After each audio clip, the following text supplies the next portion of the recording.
Hey BoLS fans, AdamHarry here with a BoLS unboxing, I guess, but this is really more of a Let's Play. I am showing off the new Horus Heresy Drop Assault game on an iPad here. It is available for free to download. It obviously does have some microtransactions and stuff. It is a tablet game, getting all that out of the way now, but I have been playing around with it. This game is actually quite fun for being what it is. I'm going to leave the sound effects, I'm going to turn it down a little bit here just because it's nice and loud. The sound effects aren't bad. So what this game is, basically you have it takes place during the Istanbul 3 Drop Site Massacre, I guess, but there's actually a neat little cinematic. Actually, let's go ahead and check that out. You can do the cinematic here and all that fun stuff. I'll play the cinematic and call it a couple of things real quick too. You can probably watch this online on their website, but I really like the art. That was the first thing I noticed when I was playing through this game. The art style is really nice. It's got kind of cartoony, but also it still definitely captures the feel of the Grimdark while maintaining kind of an artsy, kind of cartoony look to it. I really like the way they did it. You play one of a captain of either Horus, the War Master, his heretic forces, or the Emperor. You get to choose at the beginning. From what I can tell, you basically pick your side, and then that's what you go with. Obviously, being a World Leader player, I went ahead and went for the heretic side. And you can actually pick later on. You get to pick which legion you want to be part of, and I went for the World Leaders, obviously. But there you go. Sends the loyalists down and then nukes them.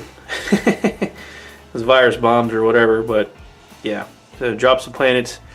And then you have old Saul Tarvis here. He's playing the spy slash loyalist prime target here. But it's a neat little cinematic. Check it out on their website. I'm gonna go ahead and close it down there, but the art's really cool. Like I was saying, you can actually zoom in, and you've got some pretty typical units here, like the Cataphractii, pretty iconic there. You got some Heresy Era Tac Marines, some more Cataphractii. The interface is really simple. If you've played a tablet game before, it's pretty straightforward. These are the defenses. You unlock stuff as you level up. Different structures. Those were the turrets, obviously, and then different support structures you can build. There is a store, obviously. You click there. You buy these little coins to speed up the building progression. But if you want to just wait, you can click on something, say I want to upgrade these guys. I can upgrade them for energy and time, or I can do it instantly. But then you can kind of move your base around too. It was up here, but the enemy drop pod's in here, this section, so I kind of rearranged my base around. And you just do that by kind of clicking on a building, and then you can kind of move stuff around. It's kind of neat. I've got 3 units so far. You collect energy and stuff like that. Pretty obvious if you've played a touch game before, but click on that stuff. But that's just the basic interface. You've got different achievements that give you more of the relic coins so that you can upgrade faster or buy new stuff. There's a bunch of top player stuff, friend list, all that good stuff. I already showed you the settings here. I'm going to turn the music down here. But then messages, you can get messages from people, daily rewards, all that good stuff. Now, this is global chat as well, so that's an option. Once you create a chapter house from the support structure here, you can build a chapter HQ, and then you can actually start communicating with some of the other chapters in the global chat and stuff like that. But here's what I know you all really want to see, probably some combat. So this is the world map. I've only unlocked a couple of zones. You have to upgrade your kind of radar dish, but it's a pretty big map, and there's fog of war over here, different combat areas and stuff like that. I've unlocked up to the PvP and the first prime objective, but I've taken over some of these other ones, but I wanted to show them off. Basically, to get into a fight, you just kind of click on a section here. Sullen Junction here, if you got a bonus objective of achieve a victory whilst not using any combat tactic except for the beacon. Just a personal thing here. I know whilst is a cool word from, Scotty used it in Star Trek and it just kind of took off everywhere. It's okay to use while too, guys. It's getting kind of old. Anyway, you go to the recon phase, and it has a neat little loading screen. I kind of like this touch here, where it's just loading jargon, but it's kind of funny. It's clearing flight vectors and checking wind and stuff like that, because you're drop podding in, right? And you get a little recon screen of what the base looks like that you're going to take over. This one's not very complicated. It looks like we've got a heavy bolter turret there, a mortar turret there, and another heavy bolter up there with some mines. And you can actually ignore a lot of this stuff with the beacons. So I'm going to go ahead and attack. And I've got these little tactical things I can do and deploy here. So what I'm going to do, I've got to be careful because my guys will totally walk over. I'm going to drop a cataphractii unit down. And they're going to march forward here. And they're going to run. I'm going to beacon that one. Well, oops. Totally messed that up. Yeah. You drop down the other 2 units here. So they're going to run. The pathing is kind of strange because you can only give them orders via the beacons. So that is what it is. I'm hoping that my guys don't... Good. They avoid the mines gracefully. As you blow up stuff, you get more resources here. These little supply crates, you get more resources here to do stuff like orbital strikes. And the beacon. The beacon's the only way you can really control your unit that I've unlocked so far. I haven't had much time to play, but I'm assuming there's more ways to do it. We're going to hopefully avoid that mortar fire. And let me go take out this mortar, otherwise it'll be bad times for me. So the whole point of the attack, too, is to just wipe out the enemy HQ, which is pretty straightforward. Those mortars, though, as you can see, kind of hurt, so I wanted to stop that from happening. Otherwise, it takes a lot of time to bring your troops back from dead, but it is possible. So, pretty straightforward. They're just going to chomp away. Should be dead here in a second. But that's pretty much it as far as a combat scenario goes. The maps are different every time. I haven't seen a repeat yet. They're kind of neat. It's almost like a little bit of a puzzler, so that's cool. I got the bonus objective, yay, and I lost a couple guys, but that's okay.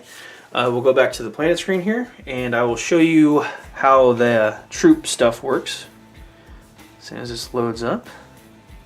So I'm going to go back to my base, and I'm going to select some of my attack marines, some of the guys that died. You've got a couple of different things you can do here. You can click on the helmet icon there, and you can train guys. I'm just going to go ahead and do that. It costs some resources, and it takes time.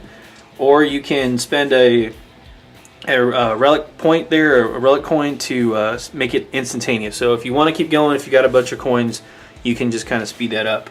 I'm going to click over here, and these are the rally points for the drop pods. Basically, you can also upgrade them so they can carry more troops, so you get a bigger... So if I wanted more cataphractii, I could do that. I'm not going to worry about that, but I can also click on the troops, and I can recruit. I can change the stuff once I unlock them. So, and they're pretty cool. There's a tactical squad, first off, terminators, support. So there's your devastators, basically. Jet bikes, pretty cool. Predators are also really neat. Really awesome dreadnought, a raptor, and then a glaive, which is pretty awesome. You have to have a really high level HQ for that. But this is one of those games that you can kind of run just like if you're painting or something. This would be a great game because you can just click, build that for 5 minutes or whatever, go off, paint some stuff, come back. Because it is real time, I can close this app down too, go do other stuff, come back, and then it'll check the game clock or whatever, the system clock, and it'll say, oh, 5 minutes have passed, so stuff will be done. You unlock more stuff by upgrading the HQ or upgrading the buildings and stuff like that. I'm not level 8 yet, so I can't do that, but you basically go around causing trouble or defending yourself if you're a loyalist. And you can see the little icons. There's your supply, there's your energy. You need that stuff to build. But yeah, it's pretty straightforward. It's a tablet game, obviously, so it is free. I would go ahead and give it a shot, download it. If you want to buy stuff, you can do it there. If you want to get more tech marines to build faster, you can do that there as well, but as you can see, it's quite expensive. This icon here, the flag, is what you use for turrets. So each turret has a certain amount of supply that goes along with it. As they upgrade there, you can see I don't have these unlocked yet, but they're pretty neat. So anyway, pretty cool. You can build turrets. You can also make the turrets, zoom in here, you can make the turrets go back up into your supply. So you can box them up and you can redeploy them for free. So it's kind of cool. I've also unlocked some, I guess, PvP scenarios as well. There's a skirmish PvP. I tried to do that earlier. It didn't load all the way, so I had to back out. But say I want to attack. This is actually another, I guess it's a player base or an early on base. But you can kind of take a look here at what they have. You don't, and again, you just hit the recon button. You don't have to attack. You can just take a look at it, see what it looks like. To unlock other places too, you have to spend more resources. But you can see the basic layout here. This is, I guess this is a player built area, but I'm not entirely sure. But it looks like they got a couple turrets and it's really straightforward. Man, you know what? Let's just go for it. Just go for it, right guys? Let's see. Let's attack them. And I'm gonna send the cataphract to here. This one's gonna go here, and then I'm gonna make my tacticals walk a little bit slower back here. And they're gonna run up, and then I'm gonna shoot my orbital blast.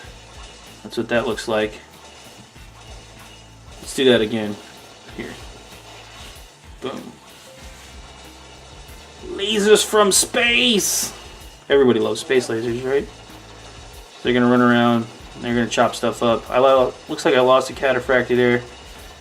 It's okay. I should hopefully take it out before he goes down. They're pretty tough. So, blew up his defenses, or hers, whatever. And I have destroyed their HQ, and I have won the day. Victory for the heretics. Go me. So, woo. I wish I had a way to make the Primarch stuff pop up. There's a really cool Angron artwork in this game, and I don't know how to make you guys see that, but like I said, the art's really cool. Gameplay is really simple, really straightforward. It's pretty quick and responsive. It's not quite. It's a little different for me with the beacon ability to tell you guys where to go versus actually being able to select them. So it's a tablet game. It's fun. It's a great intro too if you are unfamiliar with the 40K universe at all. This would be a really great game to check out. To